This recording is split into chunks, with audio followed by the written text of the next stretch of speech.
আমি আজও আরেকটা নতুন রেসিপি নিয়ে তোমাদের সামনে চলে এসেছি। আজকের রেসিপি আমি বানাতে চলেছি পুডিং। ব্রেড দিয়ে কিভাবে পুডিং তৈরি করা যায় সে রেসিপিটাই তোমাদের সঙ্গে আজকে শেয়ার করব। আমি জানি তোমরা সবাই পুডিং বানাতে জানো, তো আজকে আমি বানিয়েছি ব্রেড আর ডিম দিয়ে পুডিং। তো গুড মর্নিং বন্ধুরা, সবাইকে গোপিকার পরিবারে ওয়েলকাম। আমি ডিম আর ব্রেড দিয়ে পুডিং বানানোর জন্য এখানে দুধ নিয়ে নিয়েছি। দুধটাকে ভালো করে জাল দিয়ে একটু ঘন করে নিচ্ছি। বেশ আমার দুধটা ঘন হয়েই এসছে। এটাকে একটা পাত্রের মধ্যে ঢেলে নেব। তো দুধটাকে আমি একটা পাত্রের মধ্যে ঢেলে ঠান্ডা করতে দিলাম। আর অন্যদিকে আমি গ্যাসের মধ্যে কড়াই চাপিয়ে চিনি দিয়ে দিলাম। এটাকে আমি ক্যারামেল তৈরি করব। চিনি দেবার পর অল্প পরিমাণে ওই যে চামচের সাইজে আমি চিনি দিলাম, সেই চামচের সাইজে আমি জল মিশিয়ে দিলাম। ভালো করে নেড়ে নিচ্ছি। আর দেখো কালারটা কিন্তু চেঞ্জ হতেই আরম্ভ করে দিয়েছে। আর ক্যারামেলটা কিন্তু খুব হাই আঁচে না করাটাই ভালো, কারণ ধরো নিচটা পুড়ে যাবে কিন্তু কালারটাও নষ্ট হয়ে যাবে, আর খেতেও কিন্তু পুরা একটা স্মেল করবে, ভালো লাগবে না। তো আমার প্রায় রেডি হয়ে গেছে। আমি এখানে একটা কেক বানানোর প্যান নিয়েছি। তো এরকম প্যান তোমাদের কাছে না থাকলে তোমরা টিফিন বক্সও নিতে পারো। এবারে আমি যে ক্যারামেলটা বানিয়েছিলাম সেটা দিয়ে দিলাম এই পাত্রের মধ্যে, দিয়ে ভালো করে ঘুরিয়ে নিচ্ছে। একটু তাড়াতাড়ি করতে হবে, কারণ একবারে বসে গেলে তখন আর এভাবে চারিদিকে লাগানো যাবে না। তো সেই জন্য একদম গরম অবস্থাতেই আমি এইভাবে লাগিয়ে নিলাম। আমার লাগানো দেখো কমপ্লিট হয়ে গেছে। এরপর এটাকে আমি একটা সাইডে রেখে দিলাম। এখানে আমি 4টা ব্রেড নিয়েছি আর 3টা ডিম নিয়েছি। তো একটা পাত্রের মধ্যে আমি ব্রেডগুলোকে 4 টুকরো করে নিয়ে নিচ্ছি। 4 টুকরো করে নিয়ে নেবার পর অল্প জল দিয়ে আমি এটাকে ভিজতে দেব।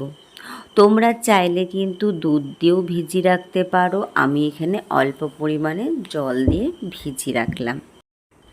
এটাকে আমি 10 মিনিটের জন্য রেস্টে রেখে দিলাম, কারণ যদি ব্রেডটা কীভাবে ভিজিয়ে রাখা যায় তাহলে পেস্ট করতে খুবই সুবিধে হয় বলে এভাবে আমি ভিজিয়ে রাখলাম। তো এভাবে 10 মিনিটের জন্য আমি এটাকে ছেড়ে দিলাম। 10 মিনিট হয়ে যাবার পর তো দেখো ভালো করে ভিজে গেছে, জলটাকে পুরো সোপ করে নিয়ে এরপর আমি একটা মিক্সিং জার নিয়ে নিচ্ছি।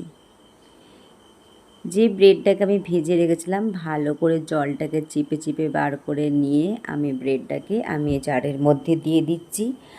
আর দিয়ে দিচ্ছি আমি ডিমগুলোকে আমি ভেঙে পর একদম ডাইরেক্ট জারের মধ্যে নিয়ে নিচ্ছি। তোমরা চাইলে কিন্তু একটা বাটির মধ্যে নিয়ে ভালো করে ফেটিয়ে তারপরে মেশাতে পারো, কিন্তু আমি ডাইরেক্টই দিয়ে দিলাম। তো এভাবে ডিমগুলোকে ফাটিয়ে জারের মধ্যে দিয়ে দিচ্ছি।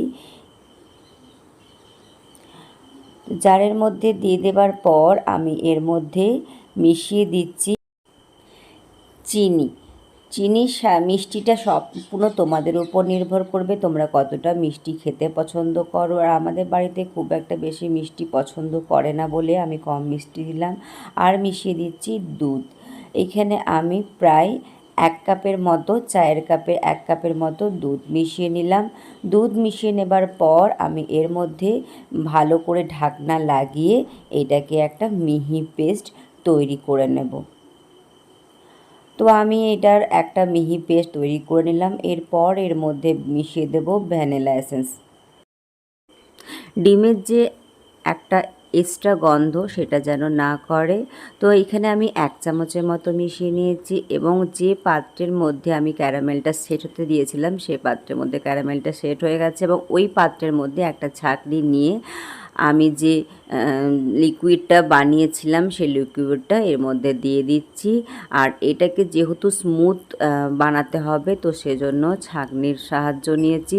ছাঁকনি না ছেঁকে নিলে কিন্তু এটা স্মুথ হবে না, ভেতরে দানা দানা রয়ে যাবে। দেখেছো তো কত রকম দানা বেরিয়েছে, কতটা বেরিয়েছে। তো এটাকে এবারে আমি ফেলে দেব আর বাকিটা এভাবে রেখে দেব।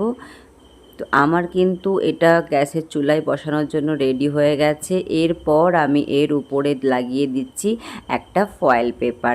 যদি টিফিন বক্স হয় তাহলে টিফিন বক্সে ঢাকনা দিতে পারো, যেহেতু এটা টিফিন বক্স না, তো সেই জন্য আমি ভালো করে একটা ফয়েল পেপার দিয়ে ভালো করে মুড়িয়ে নিচ্ছি, যাতে বাইরের জলটা যেন এর মধ্যে ঢুকতে না পারে। তো এভাবে করে আমি এটাকে সেট করে নিলাম। আর খুবই সহজে কিন্তু তৈরি হয়ে যায় এই ডিম দিয়ে ব্রেড দিয়ে পুডিং। তো কিন্তু আমার এটা রেডি হয়ে গেছে। এবারে আমি একটা প্যানের মধ্যে জল নিয়েছি, জল দিয়ে এর মধ্যে দুটো টিস্যু পেপার দিয়ে দিলাম, যাতে বাটিটা নড়াচড়া না করে। তোমাদের কাছে যদি স্ট্যান্ড থাকে স্ট্যান্ডটাও দিতে পারো। আমি এখানে স্ট্যান্ড ব্যবহার করিনি আজকে, আমি নিচে দুটো টিস্যু পেপার দিচ্ছি যাতে বাটিটা নড়াচড়া না করে আর ঠিক জায়গা মতো বসে থাকে। আর ভালো করে যেন ভাপটা বেরোলেই তো ভালো করে ওটা তৈরি হবে পুডিংটা। তো সেজন্য আমি এভাবে দিয়ে দিলাম, টিফিন বক্সটার মধ্যে দিয়ে দিলাম। এরপর আমি এটা একটা সাইজের ঢাকা লাগিয়ে দেব। আমি কিন্তু এইটা 45 মিনিট ধরে কুক করেছিলাম। তো একবার করে যদি মধ্যেখানে আমি টুথপিক দিয়ে দেখেছিলাম, কিন্তু তখন আমার রেডি হয়নি। আমার কিন্তু টোটাল 45 মিনিট টাইম লেগেছিল। তো আমি গ্যাসের চুলার থেকে নামিয়ে নিয়েছি, আমি এটা ঠান্ডা করতে দিয়েছিলাম। এবার দেখো এটা আমার কিন্তু একদম হয়ে গেছে, পুরো সেট হয়ে গেছে। এরপর এটাকে আমি একটা প্লেটের মধ্যে নিয়ে নেব। প্লেটের মধ্যে নেবার জন্য একটা চাকুর সাহায্যে চারি সাইডটা আমি এভাবে একটু ছাড়িয়ে নেব, যাতে খুব সহজেই প্লেটের মধ্যে বেরিয়ে চলে আসে। তো এভাবে করেই আমি চারি সাইডটা এভাবে ছাড়িয়ে নিচ্ছি। ছাড়িয়ে নেবার পর আমি এই প্লেটের মধ্যে এটাকে বসিয়ে নেব। সেই জন্য প্লেটটাকে এর উপরে লাগিয়ে বাটিটাকে আমি এভাবে উল্টে দিচ্ছি।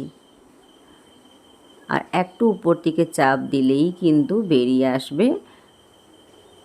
তো দেখো আমার কিন্তু একদম রেডি হয়ে গেছে ব্রেড দিয়ে তৈরি করা পুডিং। কালারটাও কিন্তু খুব ভালো এসছে আর পুরোটা ভালো করে কিন্তু কুক হয়েছে। তো তোমাদের আজকে আমার এই রেসিপি কেমন লাগলো কমেন্ট সেকশনে কিন্তু জানাতে একদমই ভুলবে না। নতুন বন্ধুদের কাছে অনুরোধ রইল আমার চ্যানেলটিকে সাবস্ক্রাইব করে আমার পরিবারের সদস্য হয়ে যাবে। তোমাদের যদি ভালো লেগে থাকে আজকের আমার এই রেসিপি, কিন্তু কমেন্ট সেকশনে কমেন্ট করতে একদমই ভুলবে না। আমার মেয়ে আবার উপর থেকে একটা জেলি চকলেট দিয়ে দিয়েছে, যেহেতু চেরি আমার কাছে ছিল না, তো সেজন্য উপরে একটা জেলি চকলেট দিয়ে দিয়েছে যাতে সুন্দর লাগার জন্য। দেখতে কিন্তু সত্যি খুব ভালো হয়েছে আর খেতেও কিন্তু ভীষণই ভালো হয়েছিল, ভীষণ সফট হয়েছিল, খুব ভালো লাগছিল খেতে। তোমরা অবশ্যই একদিন ট্রাই করে দেখো, তোমাদের ভীষণই ভালো লাগবে। তো সবার কাছে অনুরোধ রইল তোমরা পুরো ভিডিওটা দেখবে, কেউ কিন্তু স্কিপ করে যেও না। ভালো লাগলে লাইক কমেন্ট শেয়ার করতে একদমই ভুলবে না কিন্তু বন্ধুরা। তো তোমাদের কাছে আজকের আমার এই পুডিং রেসিপি কেমন লাগলো কমেন্ট সেকশনে কিন্তু অবশ্যই জানাবে। আর আমি এভাবে এক টুকরো কেটে আমার মেয়েকে দিচ্ছি। আর দেখছি তো ভীষণই নরম হয়েছে, মানে আমি চাকু দিয়ে তুলতে পারছিলাম না, পড়ে যাচ্ছিল, এতটাই নরম হয়েছে। তো আমার মেয়েকে বললাম টেস্ট করে দেখার জন্য কেমন হয়েছে। আমার মেয়ে এদিকে টেস্ট করছে আর আমি আরেকটা টুকরা কেটে নিয়ে আমার হাজব্যান্ডকে দিলাম। তো ওরা তো খুবই ভালো বলেছে, খুবই খেতে ভালো হয়েছে। আর তোমরা একদিন বানিয়ে দেখো আর অবশ্যই লিখবে কেমন হয়েছিল তোমাদের ব্রেড দিয়ে বানানো পুডিং। তো চলো বন্ধুরা, ভিডিওটা আমি এইখানেই শেষ করছি। সবাই ভালো থাকবে, সুস্থ থাকবে, পুরো ভিডিওটা ওয়াচ করবে, ভালো লাগলে কমেন্ট করবে।